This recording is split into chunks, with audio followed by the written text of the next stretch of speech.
We're getting along. We have a small pile of stuff to get rid of already from the previous videos. We're doing them back to back. Gonna hammer these puppies out. The previous episodes, we're making room. We're making room. But we have to see this stuff now. I have no idea what's in that box. I have no idea what's in that box. Let's get to it. ID4. You guys, if you were there when this movie came out, it was the late 90s. This was the time. The Matrix at its best. The peak of humanity and their civilization.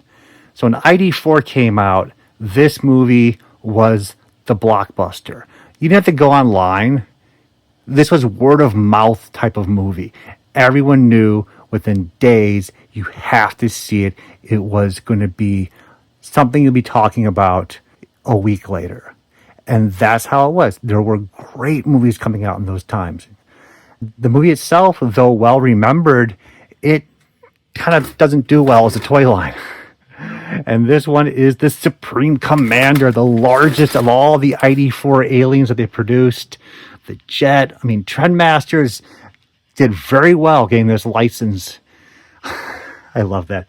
The Mission Disc. Look at that. That is the few times that companies were incorporating the computer technology to add value to the toy purchase. And I'll give it to them. Trendmasters knocked this one out of the ballpark. They did a fantastic job. And I'm surprised this line does not receive that much love compared to a lot of other toy lines in the 90s based upon a movie franchise. I did love at the very end, there was a red alien that they produced that was very hard to find. And I don't think anyone cares. It's just how it is, man. So this is just the empty box. I think my brother had this as a kid. This actually is his. I would love to actually put that disc in the back and play around with that. But retail value now, probably dead stock sealed, $50. I mean, they're not going to be easy to find. You're not going to go to toy shows and find these just chilling. But no one's also asking, no one's requesting that the dealers at the toy shows bring these things out from storage because it's just still a lovely piece, a very large piece too. We have Lobo from Justice League Unlimited. I think this was a exclusive for Maddie or one of the toy shows. Justice League Unlimited. Mattel at its finest. They're a very cheap company. So all the entire figures are based upon the same mold over and over, with a little bit of changes here and there, and just alternate paint decos. The line, though, is fascinating because the toy line was extremely popular, and a lot of collectors were collecting this line as it was coming out. They made a lot of exclusives for Comic-Cons, online. Everyone liked it. It had a simplicity to it that was still very nice. So overall, even though I make those remarks, Mattel did still do a very good job. That being said, to this day, no one's really collecting it. It's kind of like a bygone thing. Like, they're wonderful figures. They're 5-inch style. People like them. And then the value of them is kind of nil. There's a couple rare ones like Volcana and a couple are exclusive like Lobo that might have some value to it. But in general, it's just kind of like forgotten, which I find to be a little remarkable. Because I remember the time when everyone was excited about them. And then now I'm just like, oh yeah, I remember that show. I think that's intriguing. I really do. How things come and go so fast. Maybe I'm just getting older. Gonna let it go. I'm probably gonna assume like $40. Could be wrong, but it's gotta go. I have no idea. The Karatomi. Still sealed. Though it doesn't matter. Still, what is that? Oh, it's Hone Hone. Hone Hone. So I don't think anyone cares. I think it has a little bit of damage to it. So, Takara Tomy Arts. Gase King. I have no idea. So these shall be Hone Hone, which is a dinosaur-based toy. Oh, I can pop it from the back, most likely. Yeah, I can pop it. I can pop it, Tommy. Pop it. Pop it, Tommy. Pop it. I can pop it? I can't pop it. I can pop one of them, probably. Well, this is not what I thought it was going to be. This is not a Hone Hone from Kumbaya. This is a transforming Takara Tomy skeleton that turns into its own dead self curled in a ball. This follows up with the Bandai Tamago style, where Bandai in the mid-80s created a series of transforming toys that turn into eggs. I know. Well, they also designed Rock Lords. So somebody really had a passion for balls. Let's put it that way. So Takara designed these, and they are various dinosaurs that turn into fossils. And that's it. I had no idea I even owned these. I don't even remember these. I'm kind of surprised. 5 different versions of them. They probably cost me $2 each from Japan. I must have shipped an entire case of them, 10, so 2 sets. What the hell am I doing? Those Japan trips at times, guys, like, you have the time, you have money, you're there for a month, and you're just shopping and shopping like a crazy person. You're like, oh, that's neat. I'll buy that. I'll buy a whole box. Oh, that's cool. I'll buy that. Oh, that's just fun looking. I'll just buy that. That's what it was. I shipped 40 boxes one year. Now, not everything was for myself. Things were to be sold and so forth. But my God, this is just one of those things where you're just like, what am I doing? The concept's just fun. I wouldn't mind playing with one of them. But at this point, keep one, sell the rest. So I'm probably going to only sell these for like $5 each. And just as long as they're gone, I'm happy. I might get more than $5 each. I am in shock at times, the things that I find in this house. Titans. Oh my God. Transformers. I don't collect movie toys. I don't collect a lot of the new stuff. There's just so much. But they did really, really beautifully with Titans. And I bought this on clearance, not that long ago, but I guess it was that long ago. They did a great job, man. I cannot stop buying the Titans and some of the reissues that they're making of the original characters. Of course, I'm being very petty, so I'm trying to pick them up at the cheapest prices I can versus paying like $45 for 8 face in the package. I just can't do those things, man. But I love this line. That has no value, really. But this line is very fascinating. Army gear. Gloob. 1988-89 time frame. They sat back. They're already making micro machines. Miniature things are in.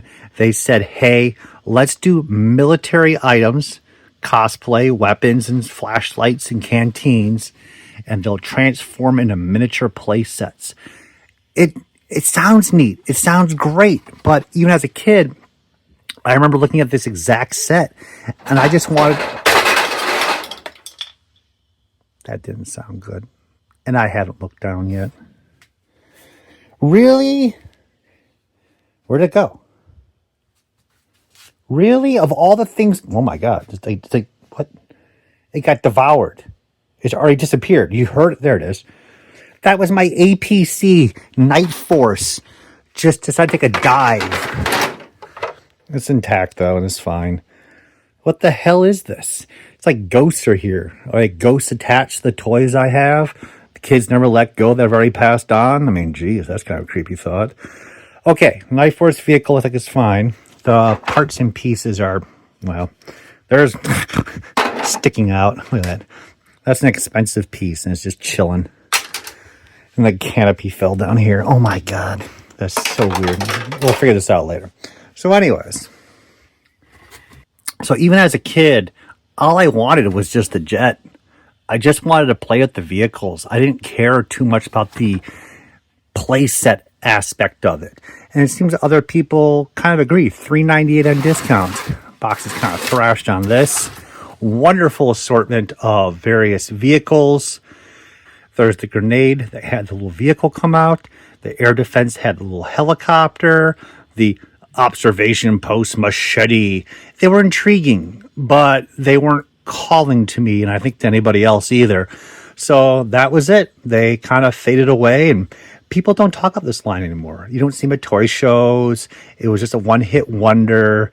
No comics, no TV show, but we could hold our breath. Army gear sounds like a great idea. I mean, come on. Like, there's a war going on and people get miniaturized. Their weapons turn into play sets. It's incredibly stupid. But you know what? I love stupid movies. Let's make it happen. Everyone, get to the Patreon. I'm starting it right now. But that's it. 1 year wonder. And there's nothing to it. There's the action figure aspect, which would carry the toy line into collector's radar. isn't there because they're just little miniature itty bitty unpainted figures. So I still love it. I don't have too many of them. I would love to get a better box, but the thing's only worth like 20 bucks. Okay, it's been a rough day, and I'm going to let out some steam. And the best way I can do that, of course, is to just really overanalyze a toy that just, I look at it more than what it is. I'm seeing it as a realistic vehicle of war. Okay, so we have an aircraft carrier here. Look at this thing. Its purpose is to launch aircraft and then have them land, refuel, and take off again. The aircraft carrier is the length of 2 jets. It is completely fucking useless.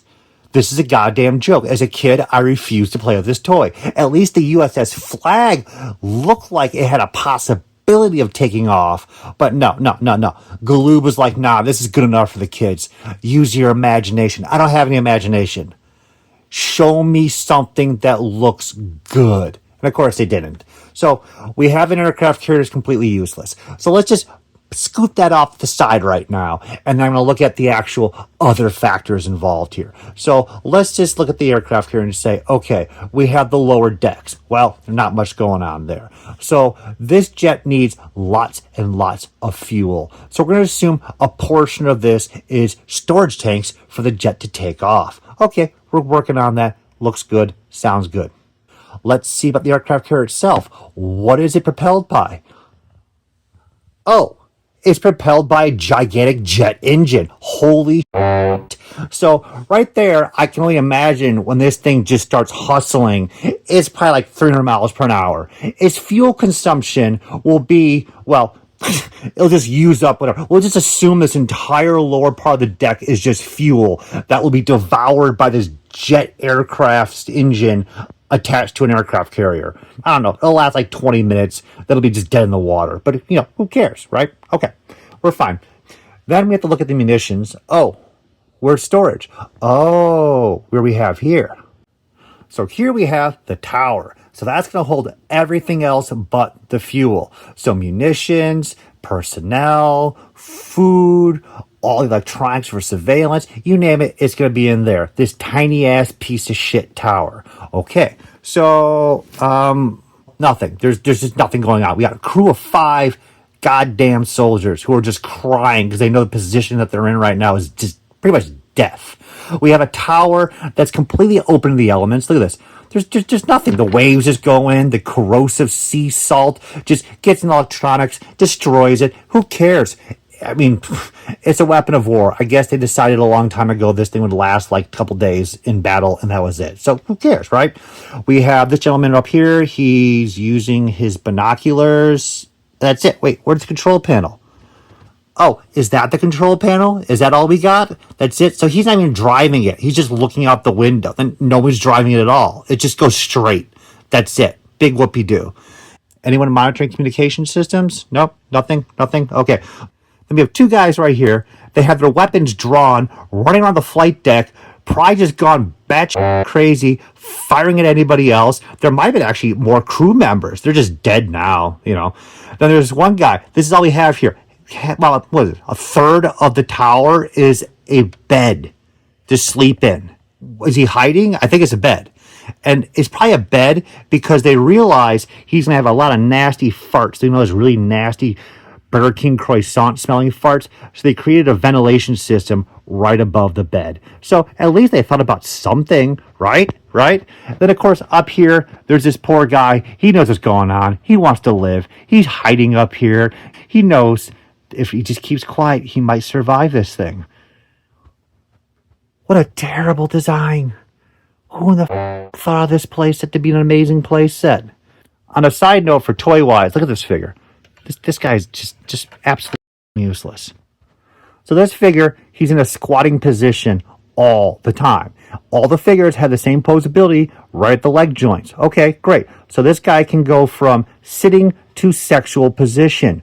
That's it. Thanks a lot, Galoob, for the foresight on this figure. That's it. Arms out, legs back, ready to rock and roll. The only thing I think this guy wants to do after realizing he cannot escape this hellish scenario is probably just to go right back here and get engulfed with the flames and just take it like a man, and that's it. That's one way to go that no one will ever forget. You'll be talked about for decades, man. And that's it. I look at this boat, and these are the things that go through my mind. And when I look at all these other toys, it's the same thing. I'm going crazy. $20. Oh, look at this. I'm drooling out missiles. We have the Badger. Badger. G.I. Joe magnet inside. Hell yeah. So this is the later series. The artwork's getting a little cheaper.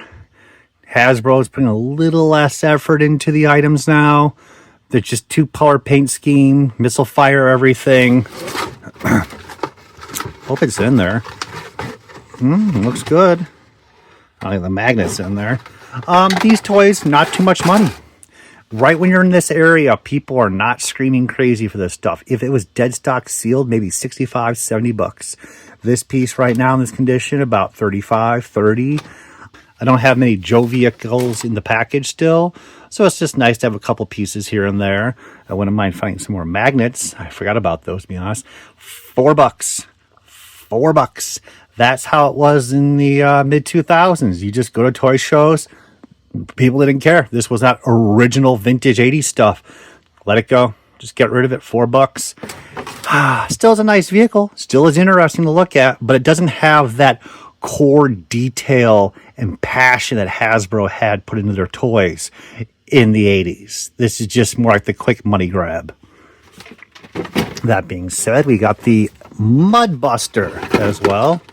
Probably from the same seller from years ago. Again, it's just, it looks wonderful. As I said, this is the tail end of the Joe line. They already knew it was kind of over, just cheapening out the vehicles. Same missiles for all the vehicles now. Nobody's in there, too. I think it's just an empty box. Isn't that crazy? Oh, no, just a partial shell. What the hell am I doing? That might be a dead mouse in there, so I have to freak out. I love that stuff, but not enough. It is fun stuff. I'm going to keep it, but, you know. So here's a fascinating line. Superpowers. I think it's because the 80s and the Kenner connection. So kids who grew up in the 80s have a hardcore nostalgia for their toys. No matter what the toy line, they have a passion for it. Then on top of that, because this is made by Kenner, Kenner toys, because they made Star Wars, gets this elevation in the toy collecting eye, and anything Kenner just kind of has this extra value to it. That being said, Superpowers is one of the few superhero toy lines that is actively collected. Very strong value on these pieces. People love this stuff. The vehicles, not as much as the action figures, but there still is a lot of passion for this stuff, which is surprising because right when you get in the 90s, a lot of the DC and Marvel toys, not much love. It's just the 80s stuff. Superpowers, and to a lesser extent, Secret Wars. The vehicle, personal collection piece, probably just a nice sample in there, no inserts. Even if this was sealed like $100, opened like this, $50, and that's fine. I'm not going to cry over not having dead stock, mint, sealed, perfect anything. It's nice to have a displayable box and a nice, loose, complete toy to go with it at times, and not just have the greatest AFA 90 dead stock sealed worth $2,000. No, I'm fine. And we have my childhood Romulan ship. As you guys can see, the parents bought me a lot of toys as a kid. So clearance, $10, hell yeah. I love anything that lights up and makes sounds. That was my Achilles heel. I just could not give up.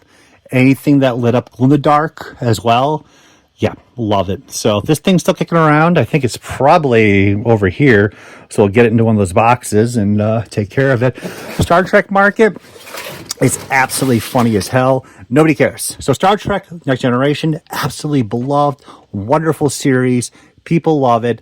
But the toy line, it was produced not really for kids. It was mainly focused to collectors. And because of that, a lot of stuff was kept packaged, and a lot of stuff is now worth about $5 each, and that's it. A few caveats here and there, but in general, that is how Star Trek is.